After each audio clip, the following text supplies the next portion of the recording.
Hello बच्चों, तो कैसे हैं आप लोग। उम्मीद करता हूँ आप लोग स्वस्थ होंगे, मस्त होंगे और मन से पढ़ाई कर रहे होंगे। आज एक बार फिर आप लोग का स्वागत है विकास विजन 2.0 पर। आज एक नया chapter number 2 relation and function start होने जा रहा है। आज इसका इंट्रोडक्शन वीडियो देखेंगे। आप इस वीडियो को मिस ना करें, क्योंकि अगर इस चैप्टर को आप अच्छे से करेंगे तो आपके फाइनल एग्जाम में कम से कम तो 3 से 4 क्वेश्चन इससे बनना ही बनना है। ठीक है, चाहे वो शॉर्ट हो चाहे वो लॉन्ग क्वेश्चन हो, इसमें से क्वेश्चन आता ही आता है। ठीक है, तो चलिए इसका कॉन्सेप्ट हम लोग देख लिया जाए।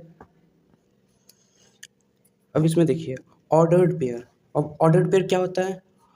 A pair of element group together in a particular order. ठीक है, चलिए इसको अभी रहने दीजिए, अभी दिखा रहे हैं इसको क्या कैसे इसको अच्छे से जानते हैं। ठीक है, कार्टेशियन प्रोडक्ट अब जानते हैं। ए इंटू बी, इसको रिप्रेजेंट इसको करते हैं कार्टेशियन प्रोडक्ट को। ठीक है, of the two set A and B are given by A into B is equal to A and B, here A is belongs to A and B belongs to B in a particular R to R। ठीक है, R to R एक set है, उसका निकाला तो X and Y दोनों R से belong कर रहे हैं। ठीक है, फिर उसका ट्रिपलेट निकाला, मतलब कि 3 बार उसी को कर दिया R into R into R। ठीक है, x y z where x y z belongs to R। ठीक है, इफ A and B, ठीक है, A and B is equal to X and Y where X is A। ठीक है, इसमें क्या होता है, अगर ये रिलेशन में है, ठीक है, तो दो कार्टेशियन प्रोडक्ट मतलब ऑर्डर पेयर अगर इक्वल है तो उसके फर्स्ट एलिमेंट, ठीक है, उनके दोनों फर्स्ट एलिमेंट इक्वल होंगे और दोनों सेकंड एलिमेंट भी इक्वल होंगे। वही कह रहा है, देखिए x equal to a equal to x और बी इक्वल टू वाई हो जाएंगे। ठीक है, और क्या कह रहा है, if number of A is equal to P and number of B is equal to Q where number of A into B is P and Q। कह रहा है कि अगर हम इसको एग्जांपल में लेके करते हैं। ठीक है, मान लीजिए हम लोग के पास कोई सेट में अगर हमारे पास ऐसे दिया है number of A is equal to 3। ठीक है, अगर कोई एक सेट दिया है ए, उसमें 3 एलिमेंट है। ठीक है, वैसे ही नंबर ऑफ बी एक सेट है, उसमें 4 दिया है। ठीक है, तो क्या हो जाएगा, number of A cross B, मतलब जब हम लोग कार्टेशियन प्रोडक्ट करेंगे तो उसके कितने कार्टेशियन प्रोडक्ट निकलेंगे। ठीक है, वो हो जाएंगे कितना, 12। ठीक है, क्यों, क्योंकि 3 इंटू 4 होते हैं। ऐसे ही हम लोग देख लेते हैं कैसे होगा। अगर ये जो नंबर ऑफ जो 3 लिए हैं उसी को हम 1 2 3 कर लें। ठीक है, और इसको 4 जो है 1 2 3 एंड 4। ठीक है, अगर हम 1 को 4 की बार करें तो मतलब 4 आएगा, फिर 2 को 4 करेंगे फिर से 4 आएगा,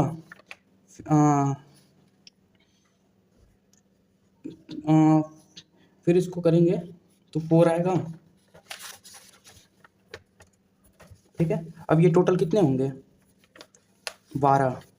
ठीक है, अगर इसको हम लोग कार्टेशियन प्रोडक्ट के रूप में लिखना चाहते हैं ए इंटू बी, ठीक है, तो इसको कैसे लिखेंगे, अगर हम ऑर्डर पेयर में लिखे तो 1,1 फिर 1,2 फिर 1,3 फिर 1,4। ठीक, फिर ऐसे ही 2 से लेते चलेंगे 2,1 2,2 2,3 2,4, फिर ऐसे ही इसी के साथ 3 लेंगे 3,1 3,2 3,4 और 3, यहाँ 3,3 रहेगा और 3,4। अब काउंट कर लीजिए कितना हो रहा है, 4 इंटू 3, यहाँ पे 4 इंटू 3। देखिए यहाँ से भी 12 आ रहा है, यहाँ से भी 12 आ रहा है। ठीक है, तो मतलब कि ये सही बोल रहा है। फिर इसके बाद बोल रहा है कि अगर हम a इंटू 5 करें, ठीक है, a इंटू 5 करें तो 5 आएगा। ठीक है, वैसे ही क्या कर रहा है कि a इंटू बी करें, अगर हम कार्टेशियन प्रोडक्ट a और b करें वो इक्वल नहीं होगा किसके, b इंटू a के, क्योंकि यहाँ देख लीजिए, यहाँ पे अगर हम मेरा है सेट 3 4 है और यहाँ पे 2 है। ठीक है, तो यहाँ पे अगर हम करें a इंटू बी, ये a है ये b है। ठीक है, अगर हम इसका a इंटू बी निकालें तो हम लोग का क्या हो जाएगा, 3 2 और 4 2। ठीक है, वैसे हम लोग b इंटू ए निकालें तो हम लोग का क्या हो जाएगा, 2,3 और 2,4। ठीक है, ये देख लीजिए यहाँ इसका ऑर्डर पेयर और इन दोनों कोई भी ऑर्डर पेयर मैच नहीं कर रहे हैं, इसीलिए A into B is not equals to B into A हो जाएगा। ठीक है, ये वाला प्रॉपर्टी आप लोग याद रख लीजिएगा। ठीक, वैसे ही कह रहा है अब यहाँ से चैप्टर का मेन टॉपिक चालू हो जाएगा रिलेशन। अगर रिलेशन होता क्या है, ठीक है, अ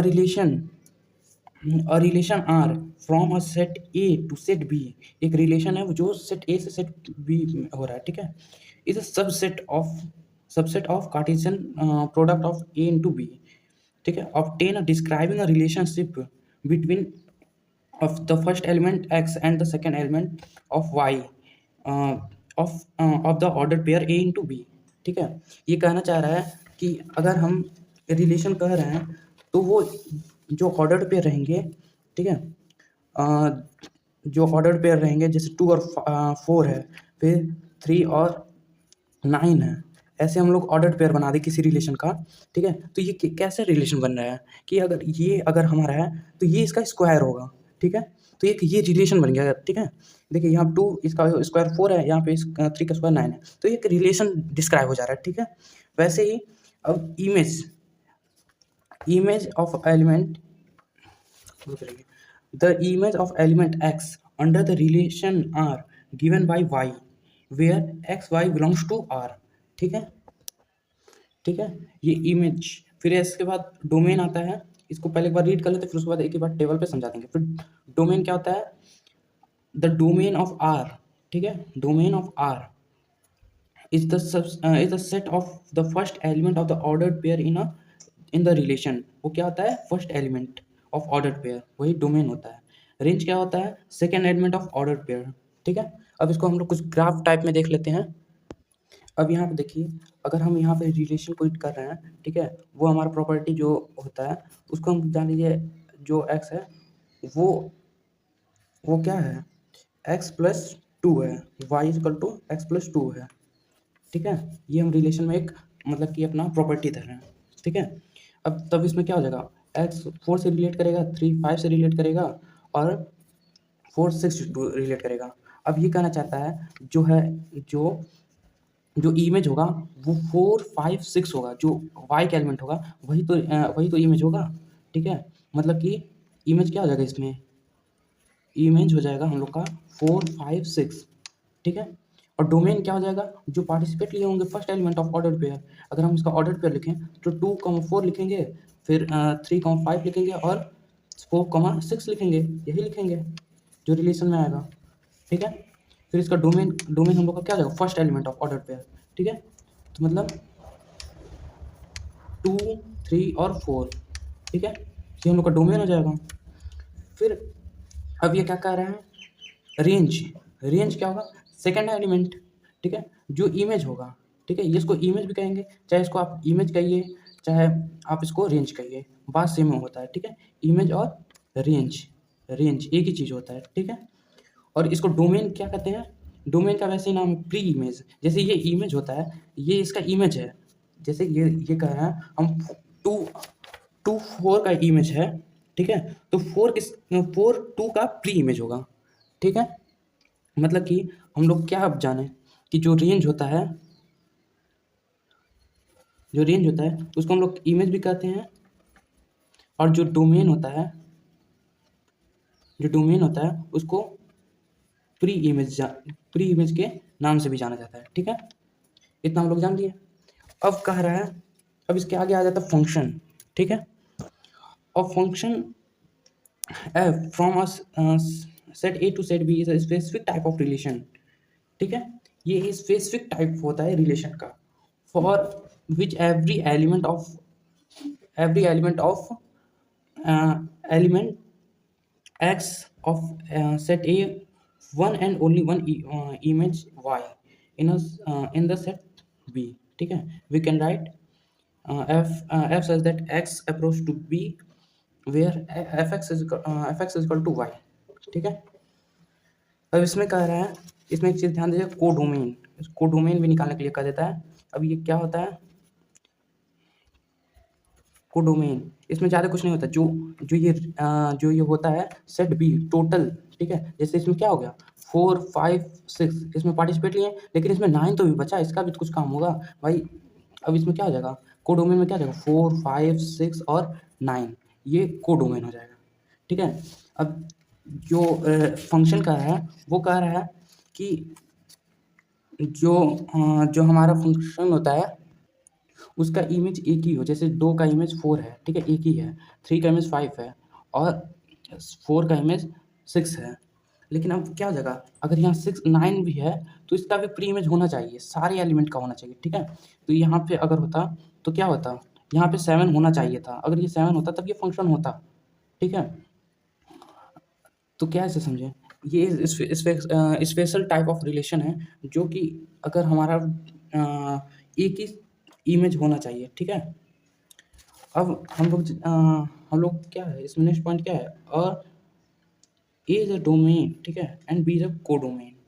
जो है यहाँ पे हम लोग देखे ही थे, जो यहाँ पे इसको कह रहे थे इसको डोमेन कर दिया जाता, और ये जो होल सेट था उसको हम लोग कोडोमेन कहा जाता, यही बात कहा है, ठीक है।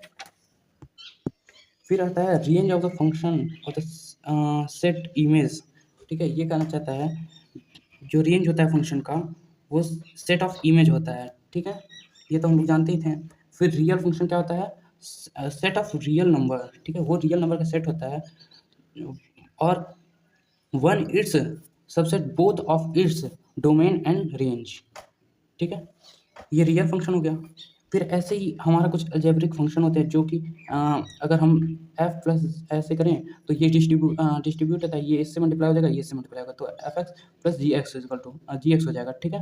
वो क्या हो जाएगा एक्स बिलोंग्स टू एक्स हो जाएगा, ठीक है। वैसे ही डिवाइड में भी मतलब मल्टीप्लाई में भी हो जाएगा, माइनस में भी हो जाएगा, ठीक है। और डिवाइड में जब होगा तब तब क्या होगा, जी जो अपॉन में है वो जीरो नहीं होना चाहिए, क्योंकि जो अगर जीरो हो गया तो वो नॉट डिफाइन हो जाएगा, ठीक। ये हम लोग का अलजेब्रिक ऑफ फंक्शन था, ठीक है। इसके बाद कुछ ग्राफ्स हैं, उसको भी देख लेते हैं हम लोग। इसमें कह रहा है आइडेंटिटी फंक्शन में f x equal to x, ठीक है। जो एफ एक्स को हम लोग क्या जानते थे, वाई जानते थे, ठीक है। इसमें कह रहा है आइडेंटिटी फंक्शन जो है let the relation real number है, ठीक है। Define the function R to R y equal to f x equal to x, ठीक है। जो वाई होगा वो एक्स के बराबर होगा, तो इसका ग्राफ देखेंगे तो हमारा जो एक्स है वो वाई के भी बराबर होगा, मतलब कि यहाँ पॉइंट आएगा, फिर 4 हो जाएगा, ठीक है। तो एक स्ट्रेट लाइन बन जाएगा ऐसे, ठीक है। वैसे निगेटिव भी चलेंगे तो यहाँ मिल जाएगा, फिर -4 मिलेगा, फिर -6 पे मिलेगा, -8 पे मिलेगा, ऐसे ही बढ़ते चल जाएगा, ठीक है। फिर इसके बाद आता है कांस्टेंट फंक्शन, ठीक है। कांस्टेंट फंक्शन में क्या होगा, define the function R to R y equal to f x equal to c, ठीक है। इसमें क्या कह रहा है, जो है वो किसी वाई पे कांस्टेंट हो जाएगा, मतलब कि जो हम लोग का वाई एक्सिस है उस पर एक पॉइंट कांस्टेंट हो जाएगा, लेकिन क्या होगा एक्स वेरी करेगा उसमें, ठीक है। एक्स वेरी करेगा और जो है वो वाई का वैल्यू हमेशा कांस्टेंट रहेगा। जैसे यहाँ पे देख लीजिए, यहाँ पे 3 कांस्टेंट हमेशा, ठीक है। अगर यहाँ पे 6 और 3 हो जाएगा, फिर यहाँ पे 8 और 3 हो जाएगा, ठीक है। ऐसे ही इसमें कांस्टेंट रहता है, ठीक है। फिर पॉलिनोमियल आ जाता है। पॉलिनोमियल फंक्शन फिर कहता है कि जो फंक्शन है आर टू आर से टू पॉलिनोमियल फंक्शन इफ है y equal to f x equal to a zero, फिर यहाँ पे कुछ एक कंडीशन दिया है a zero plus a one x plus a two x square, ऐसे ही चलते जाएगा a n x power n, where क्या होगा n is not negative integer, ठीक है। N a one a zero a one a two to A N जो होगा वो बिलोंग्स करेगा किससे, रियल नंबर से बिलोंग्स करेगा, ठीक है। अब किसी पॉलिनोमियल का जैसे यहाँ पे एग्जांपल दिया है एनसीईआरटी में, जो डोमेन मतलब कि इसी का दिया है, ठीक है, f x equal to x square, ठीक है। और यहाँ पे देख लीजिए, यहाँ पे दिया है, अगर रख दिया है यहाँ पे यहाँ पे 2 रखा है तो 4 आ जाएगा, ठीक है। यहाँ फिर 3 रखेगा फिर सीधे 9 आ जाएगा, ठीक है। फिर यहाँ 4 रखेगा तो 4 फिर 16 हो जाएगा, ठीक है। फिर यहाँ के अगर यहाँ पे तब भी रखें अगर -2 रखें तो 4 ही आएगा, ठीक है। तो इसका ग्राफ कैसे बन जाएगा, कुछ यू टाइप में बन जाएगा, ठीक है। ये वाला याद रख लीजिएगा, f x equal to x square, ठीक है। इसका थोड़ा सा आप लोग याद कर लीजिएगा। फिर उसी में आ जाता है कि उसी में f x equal to cube आ जाता है, तो यहाँ पे तो पॉजिटिव में चलेगा, लेकिन हम जो लोग जानते थे तो स्क्वायर जब स्क्वायर था तो यहाँ पॉजिटिव हो जाता था, तो इधर ग्राफ चल जाता था, लेकिन अब क्यूब है तो यहाँ से अब इधर निगेटिव ही रहेगा, तो निगेटिव में चल जाएगा ग्राफ, ठीक है। वैसे ही रैशनल फंक्शन है, are rational function type of f x upon g x, where f x and g x are polynomial function, जो एफ एक्स है और जी एक्स है वो पॉलिनोमियल फंक्शन है, and x is defined in a domain, जो x है वो define किससे हो रहा है, डोमेन से, where g x equal to not belongs to, मतलब जी एक्स जीरो के बराबर नहीं होगा, ठीक है, क्योंकि अगर ये जीरो हो गया तब ये जीरो मतलब कि नॉट डिफाइन हो जाएगा, ठीक है। वैसे ही हम लोग इसका ग्राफ देख लेते हैं कि जो एफ एक्स है वो 1/x का कैसे ग्राफ बन रहा है, ठीक है। यहाँ आप देखिए, यहाँ पे कुछ पॉइंट्स लिया है, अगर -2 ले रहा है तो 0.5 आ जा रहा है, फिर -1.5 ले रहा है तो 0.667 आ जा रहा है, फिर -1 का -1 हो जा रहा है, फिर ऐसे कुछ मतलब कि कुछ वैल्यूज़ लिए हैं, ठीक है। तो यहाँ हम लोग x जो लिया है वो 1/x हो जा रहा है, ठीक है। तो इसका जो ग्राफ ले रहा है, यहाँ आप देखिए जो पुटअप किया है वैल्यू, वो है इसका ऐसे ग्राफ जा रहा है, यहाँ पे ऐसे इधर से ऐसे चल जा रहा है और इसका ऐसे चल जा रहा है, ठीक है। 1/x का ग्राफ है ये। इसमें डोमेन निकालना रहेगा तो क्या हो जाएगा, सारे रियल नंबर रहेंगे, लेकिन उसमें जीरो नहीं रहेंगे। देखिए यहाँ पे the domain of the real number except zero, ठीक है, and range is also real number but except zero, ठीक है, तो जीरो नहीं रहेगा। फिर उसके बाद आता है मॉडुलस फंक्शन, ठीक है। अब मॉडुलस फंक्शन क्या करता है, the function f r to r defined by f x is equal to mod of x for each x x belongs to r is called modulus function, ठीक है। ये क्या होता है, not negative values of x, जो अगर हम negative value भी लेते हैं x का वो पॉजिटिव कर देता है, ठीक है।